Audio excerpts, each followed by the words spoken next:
तुम्हाला सुद्धा असा चटपटीत, चमचमीत शिमला मिर्च मसाला घरच्या घरी बनवून खायचा आहे का? मग ही अगदी झटपट बनणारी रेसिपी तुमच्यासाठी. तर ही शिमला मिरचीची भाजी जेवढी सोपी आहे, तेवढीच टेस्टीही लागते आणि घरात अवेलेबल असलेल्या वस्तूंनी बनली जाते. तर इथे बघा, मी ही भाजी बनवण्यासाठी सगळ्यात आधी कढई व्यवस्थित तापवून घेते. त्यात मी ॲड करते थोडंसं तेल. तेल चांगलं तापलं की मग मी यात ॲड करणार आहे मोहरी.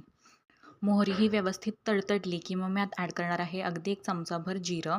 जिरंही चांगलं फुलू द्यायचं आहे. मग मी यात ॲड करणार आहे ठेचलेला लसूण.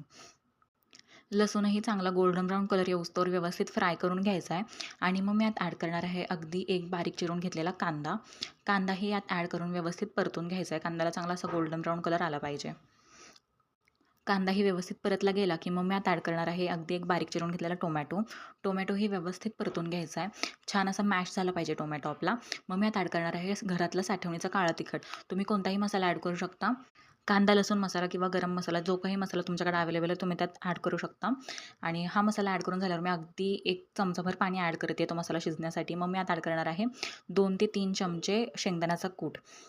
तर शेंगदाण्याचं कूट नक्की ॲड करा, त्याने छान चव येते ह्या शिमला मिरचीच्या भाजीला. तर मग हा मसाला व्यवस्थित परतून घेतला की मी यात ॲड करणार आहे असे मोठे-मोठे कट करून घेतलेले शिमला मिरची. शिमला मिरची ही व्यवस्थित या मसाल्यासोबत परतून घ्यायची आहे, मिक्स करून घ्यायची आहे आणि मग मी यात ॲड करणार आहे चवीनुसार मीठ. मीठही ॲड करून झाल्यावर अगदी 1-2 चमचे पाणी ॲड करायचं. हा मसाला करपू नये म्हणून आणि ह्याला व्यवस्थित परतून घ्यायचं, शिजवून घ्यायचं आणि मग गॅसची फ्लेम स्लो करून ह्याला अगदी 5 मिनिटांसाठी शिजू द्यायचं आणि अगदी 5 ते 10 मिनिटांमध्ये झाली आहे रेडी चमचमीत चटपटीत शिमला मिर्च मसाला. आणि अशाच छान-छान रेसिपीजसाठी माझ्या चॅनलला लाईक करा, शेअर करा, सबस्क्राईब करा. थँक